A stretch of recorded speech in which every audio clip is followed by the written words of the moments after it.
आज आम बनैबा घुगुनी बा मटर तरकारी से चकुली इडली पाई हो कि बरा और उपमा पे हो सबुथिरे एटा खाइबा को भल लगी थाए। हेले आज ताकू नुआ उपाय बा नुआ शैली प्रस्तुत करबा जोटा कि बेसी परिश्रम लागबनी मात्र 15 मिनिट रे एटा प्रस्तुत हो जिवो। आगे आपण को चिकेन मटन सब फिका लगे। भिडियोटी आरंभ करने पूर्व आप समस्त को नमस्कार। आम यूट्यूब चैनल दृष्टि किचन ओडिया रे अनेक अनेक स्वागत। ये चैनल नुआ अच्छा सब्सक्राइब करने को जमा भी भूलें। आ भिडियोटी लास्ट जाए देखा अनुरोध रहा। मटर तरकारी बा घुगुनी बनाया मुझे नहीं 200 ग्राम पाखापाखि मटर या 8 ରୁ 9 घंटा भल भाव में भिजाई छाड़ी। मटर टी भल भाव में भिजी सारापर 4 ରୁ 5 थर भल से धोई आनिबा। को गोटे बड़ जगार नहीं जाइए मु दुईटी मीडियम साइज आलू को एमती छोट छोट कर काटिक नहीं आपड़ ये केतिकी मटर नौ से अनुसार आलू को पकई ने आउ तो आलू को स्किप करेंगे। ता सांगे ये नहीं दुईटी मीडियम साइज पियाज या छोट छोट करके पकईक नवा। गोटे बड़ साइज टमाटो को एमती छोट छोट कर काटिक से पकई नवा।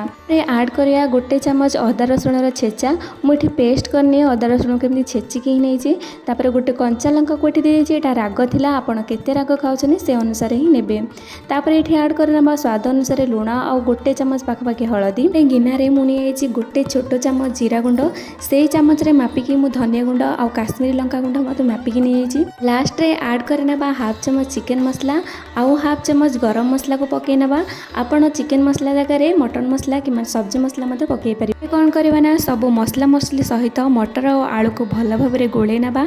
यहीटा को गोलैया मत 3 ରୁ 4 मिनिट पाखापाखि लगी जमी भल भाव में गोले नेब से गोटे भल बास्ना आसीज से पर्यंत गोले नेबा। मटर तरकारी तो बहुत थर आप बनई थे थे शेष में मटर तरकारी बनतु अधिक ही टेस्टी लगे। एवं गोटे प्रेसर कुकर नवा देदेबा 4 बड़ चामच सोरिष तेल जगह आप रिफाइन तेल यूज करेंगे। तेल तातीगला ये ऐड करना गोटे चामच पाखापाखि जीरा टी फुटीगला ये ऐड करना 2टी तेजपत्र आउ ता सांगे ऐड करना गोटे खंड दालचीनी आउ ता सांगे गोटे अलैचर मंजू को एमती छेचिक नहीं जावा। या द्वारा स्मेल बहुत ही बढ़िया लगी थाए। ये सब टी फुटिया छाड़ा। एबे आम gas flame low to medium रे रखिबा आउ ऐड करना मटर आलूर जो मसला तैयार करचे से मसला को आम ऐड करना। एठी गैस फ्लेम को लो टू मीडियम रे रखिबा और मसला को भल भाव में गोले नवा। जेहेतु आम ये कंचा जिनस जमी कंचा पियाज और टमाटो को ऐड करेचे कसला भितर से पानी बाहरी थाए। से पानी जो पर्यंत सुखीनी से पर्यंत मटर सहित आपको भल भाव में कषि नेबा। मसला को कषाई ये पाखापाखि 7 ରୁ 8 मिनिट समय लगे। आमर कषि होगापी 7 ରୁ 8 मिनिट पाखापाखि समय लगे। आउ जदि मसला एमती तलू लगी जाऊँ कसला बेले टिके पानी देकी आपको भल भाव में गोले नवा। ये प्राय 7 ରୁ 8 मिनिट पाखापाखि हो जाए माने मसला आमर भल भाव में मटर सहित कषि हो जाए। ये देखिपे मसलार तेल छाड़ी आसला माने एबे एटा रेडी हो। एबे आम ए 2 ग्लास पाखापाखि पानी दबा। आपण केतिकी मटन अच्छी आउ केतिकी झोल रखिए से अनुसार ही पानी देवे। ग्रेवी पाई एका सांगे पानी को देदेवेनी। मटर ऊपर को जेतिकी पानी लगे सेतिकी ही पानी देकी आपको सीटी लगे नबा। आपको भल भाव में गोले नबा को कभर करना आ गैस फ्लेम को हाई रे रखिकी 5टा सीटी आसे पर्यंत वेट करना।